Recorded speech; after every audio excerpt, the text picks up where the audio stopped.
So let's keep going. Maureen Meehan, one of our editors of cannabis at Benzinga. Maureen, if you'd make your way out to the stage, we will get her chat started. She's going to be moderating Roz McCarthy and Niambi McIntosh, a fantastic panel of wonderful women. Please come join us.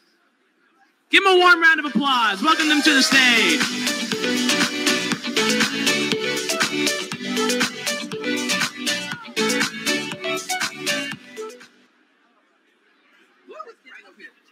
Between us? Yeah. Okay. Come around already. You stay here. All right. We can be heard. Can we be heard? Yes? Okay, because we really want to be heard. We like to be heard. We like to be heard. Don't we? Yeah. We definitely like to be heard. Well, I have to say, first of all, I'm honored here. I'm honored to be with you too. Because I have heard and now Hold your mic up to you. Your mic. Oh, my mic, yeah, sorry. My hands fly around. I am honored because I have heard, and now I know for a fact after meeting you, that you two women are forces of nature. And the cannabis industry is lucky to have you. So here we go. So, of course, no more introductions because I think you know who we're dealing with. Roz and well, both of you, founders of the Minorities for Medical Marijuana. So you're going to talk about that if you want. You don't have to, but we'll get right into it. And of course, we have Niambi, who is the executive director of the Peter Tosh brand and legacy, and a member of the Minority for Medical Marijuana. Great. The M4MM. Okay. All right. We're going to talk about participation, partnerships, brands, and we're going to start with the first question, and you can divide it up how you like. Participation. How can we have more participation of women, of people of color, of people who have been affected by the war on cannabis? Who wants to start? I'll start. So hi, everybody. Roz McCarthy here. It's so loud in here, but we are so happy to be here. So I'm going to talk loud so everybody can hear me, right? So listen, we talk about participation, and this industry is built on the back of individuals that have been disproportionately impacted, people of color, communities of color. And so we're excited about talking about how do we connect the dots and be able to create opportunities, and specifically as it's related to brands, and specifically related to how do we support those individuals who are looking to enter the industry. There's so many different entry points into the industry, right? Yes. I started from an advocacy point of view, and that was my perspective of starting from advocacy, but advocacy turned into a business, and it's okay to want to do business in cannabis and to make money in cannabis. So what I want to do is say that diversity is profitable, and so participation means that we know that once legalization happens, consumers are going to have a choice. Consumers are going to be able to do their due diligence. They're going to be able to see products cross over state lines. And if you do not have a message, if you do not have a brand that's connected to communities that have been impacted, to women, to people that are marginalized, and be able to represent that community, because that's your buyer. You guys and your companies, the buyer is right now only 20% of the industry, and from a consumer is coming from the whole entire population of our country, right? Absolutely. So you literally have 80% of the country as possible buyers, and they're coming from these communities. So we really want to challenge and engage the industry to figure out how to support these individuals who want to participate in the industry.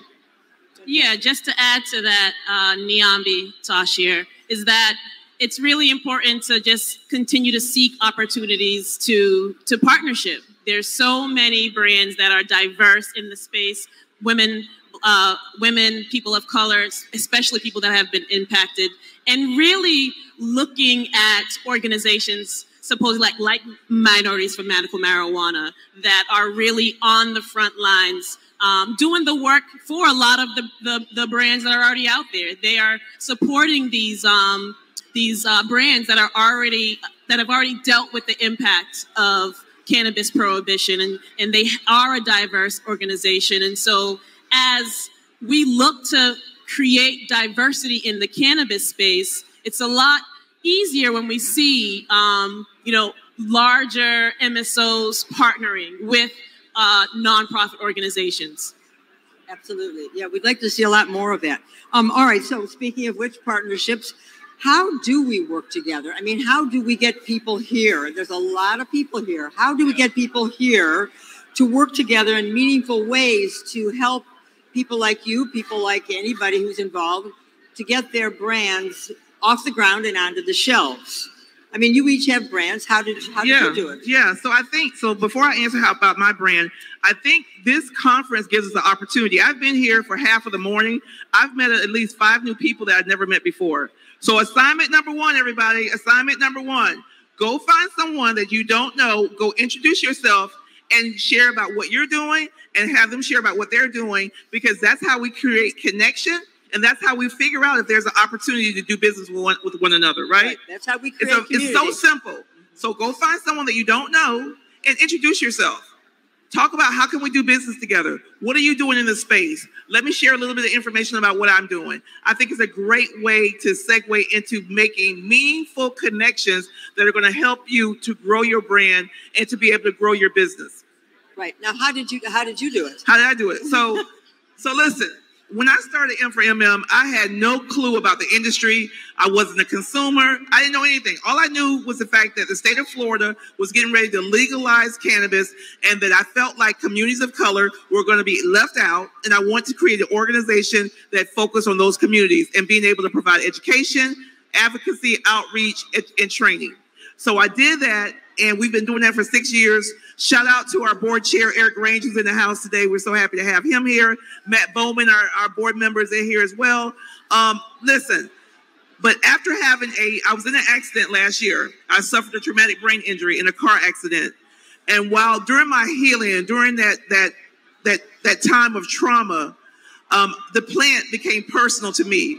I literally was unable to care for myself. I had a caregiver come live with me. I literally was ingesting CBD around the clock. I was dry vaping flower. I was going to my therapist and I was practicing mantras and meditation and talking to my brain to get my brain back on track. I went 4 weeks with literally not being able to care for myself. It was during those dark hours that I realized I've been working hard on advocacy, but I didn't have anything to show for it on the private side, on the business side. I never want to be an operator. I don't know how to grow. I'm not an accountant. I'm not an attorney. But what happened was, through that dark period that I went through, the light on the other side was this brand called Black Buddha Cannabis.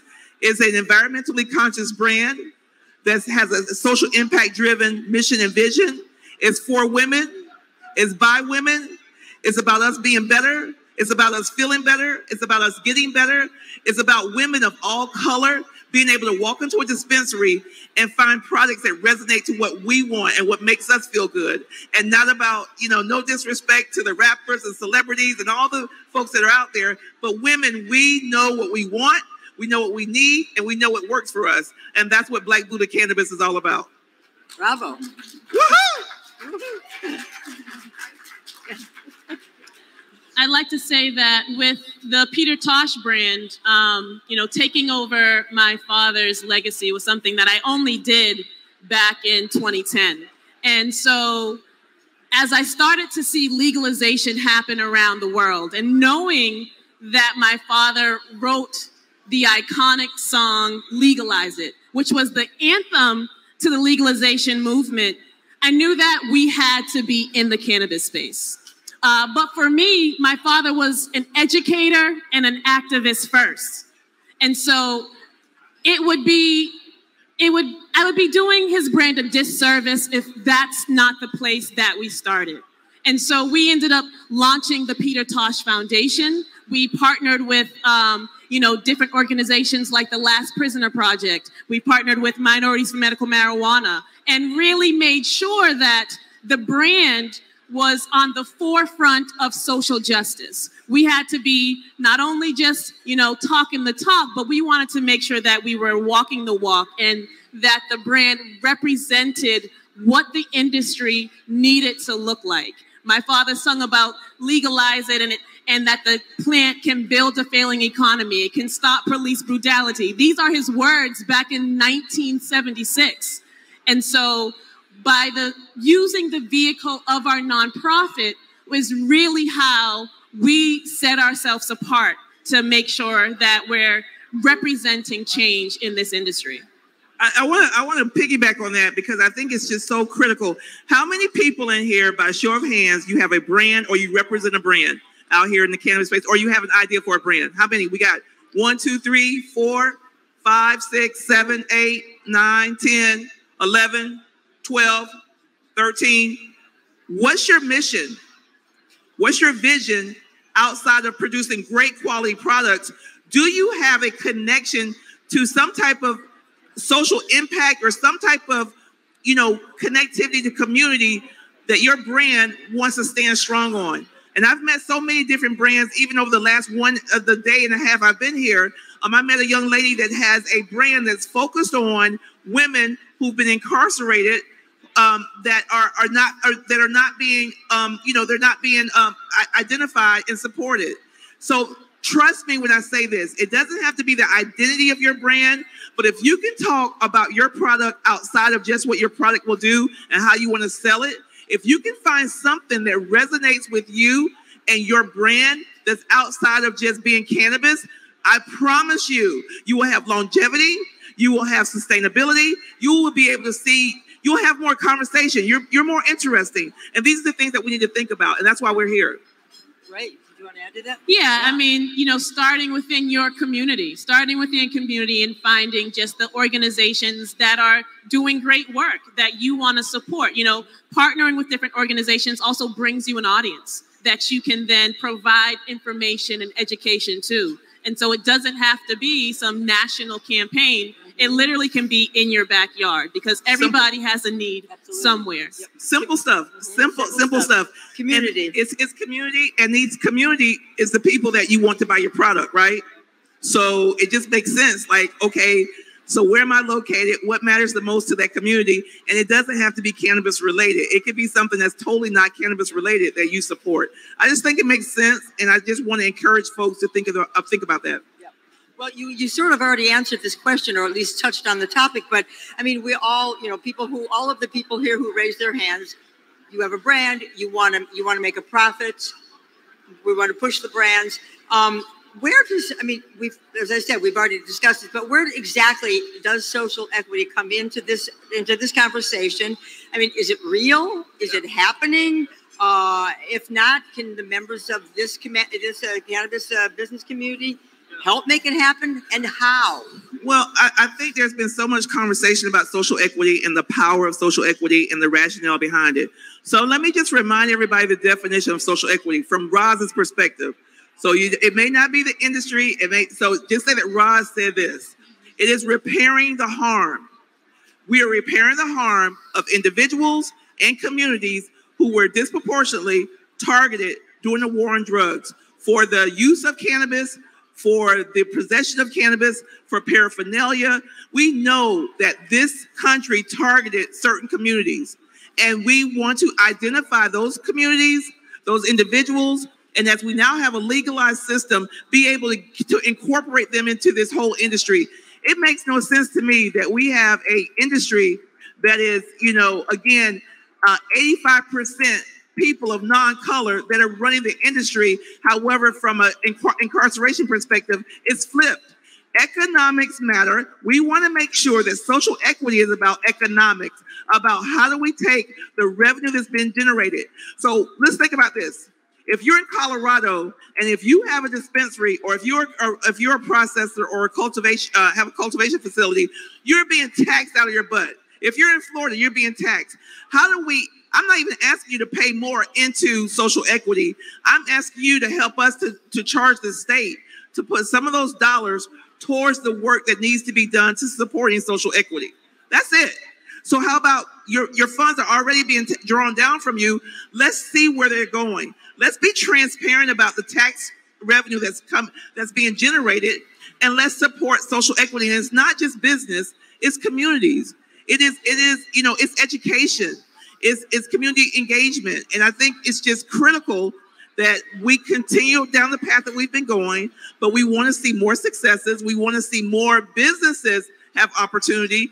And it's not only being an operator touching plant, it could be on the ancillary side. I am a big ancillary supplier diversity type of gal. I believe that's an opportunity that we should pursue and make sure it's a priority. Right. And if you truly believe in social equity, it does take a level of advocacy. It does take, showing up and advocating for those that do not have a voice. Roz mentioned the fact that we need to really police where all these tax dollars are coming from. Having that money be able to serve communities that have been disproportionately impacted will truly revolutionize just this country, the Black and brown experience that we've had. And so if you can be a voice, whether it's a town meeting, or some sort of government hearing, you have that opportunity to have change happen within your community and within your city. How would you grade the cannabis community at this point on this particular issue? How would you grade the cannabis industry at this point on that particular issue? Well, we need to improve. Yeah, well, listen, the cannabis industry is a toddler. We are in an industry that by far, we are not running a race. We are in a marathon, right? Everybody agree we're in a marathon? This is not a race. And the things that we need to see in regards to shoring up the opportunity, the commitment that the industry has made towards social equity, it will not happen overnight. I was listening to Boris, I think it's Boris Johnson with Curaleaf earlier this morning. He made a statement that I agree with 100%. From a legalization and from a policy perspective, it is not going to happen overnight. Policy doesn't happen overnight. It is something that is incremental. If we can be able to have reform that happens incrementally, it doesn't mean just because I support safe banking doesn't mean that I don't support social equity and social justice just as committed and just as hard, right? We're in an industry that we have lawmakers and we have communities who have been pushing back against our industry. So if you say, well, is the industry doing a great job?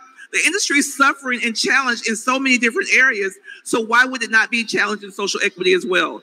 But it takes commitment, advocacy organizations like M4MM, working with the Peter Tosh Foundation. If we shed a light on it, and if we're intentional, and if we're specific, we can see reform happen. But I just believe that it is something that we are in a marathon. We're at mile marker maybe 5, and we got 21 miles to go. So it's going to take time. Right. Okay. I agree with that. What do you think? Yeah, I definitely, to grade the industry right now, we're in our infancy, where we haven't necessarily reached the mark, and it is going to take a lot of time. I do want to see, more states set aside a fund that's allocated just for social equity, and not just to get, technical support where we see in some states, oh, we'll help you kind of set up your brand and things like that, but actually to the serious funding and capital that allows social equity brands to be successful and sustainable within this industry. You'll be surprised to know that there's a lot of folks that will be qualified as social equity applicants that have been, targeted, that have been incarcerated. They are not interested in being in this industry at all. They have their own dreams. They have their own opportunities they want to pursue. They may love the plant and want to be a consumer, but they may want to produce something that's totally outside of this industry. We need to respect that. We need to support that. We need to shed a spotlight on that. And so, again, back to your point, Maureen, the industry, as what we're all in, we are all in the cannabis industry. We work together pulling this train down the track. I pull it, you pull it, and if we all pull together, I promise you, we will get to where we want to be. Mm-hmm. Now, what about the state of Florida, since we happen to be in Florida? Yeah, I know. As a Floridian, where's all the Floridians here? Are you from Florida? Raise your hand. Florida, raise your hand. That's all? In Miami, that's all we have in Florida? Yes, so our Florida program is one, shout out to the operators that are in Florida. They've done a great job in creating these beautiful retail establishments, creating great products. But one thing that we're really focused on as an organization is getting more people of color to be able to safely consume and access this plant. Last weekend, we had a free medical marijuana card clinic at our office where we served over 50 people, getting them connected so that they don't have to pay for their first physician encounter, that we paid for it so that they can be able to get a card and be legal in the state of Florida. That's huge. Oh, bravo.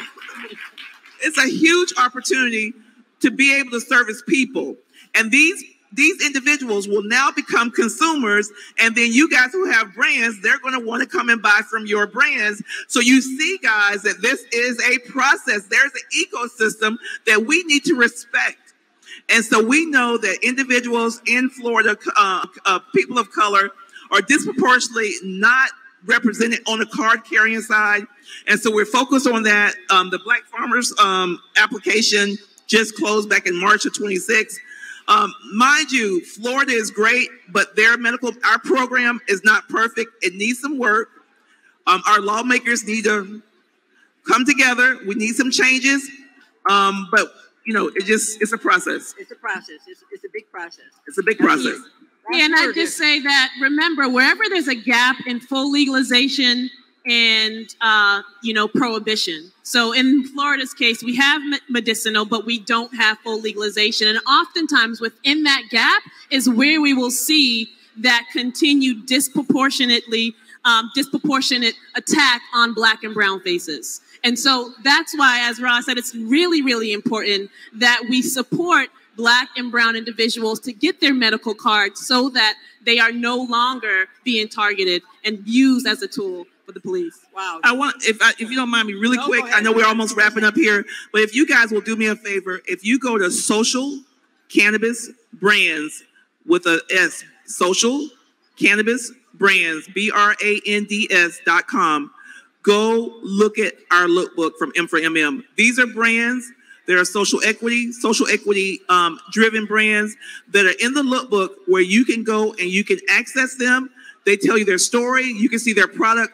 Go learn a little bit more about them. Go figure out how you can do business with them. Socialcannabisbrands.com. Absolutely. And support them. And thank you, everybody, for being here and for your enthusiasm with this panel. How could you not be with these two amazing women? Hey, thank you so much. Yeah, thank you all for joining us today. And then tonight, guys, tell them, Niambi, tonight. Yes, tonight. It is International Peter Tosh Day. We are hosting a celebration. Right. Happy 420. And so we will be at the Anderson in Miami with live music, some reggae, some Nyabinghi jumpers. It's going to be an amazing celebration. Check out petertosh.com for more info. We're celebrating the life of Peter Tosh. Thank you, guys. Thank you.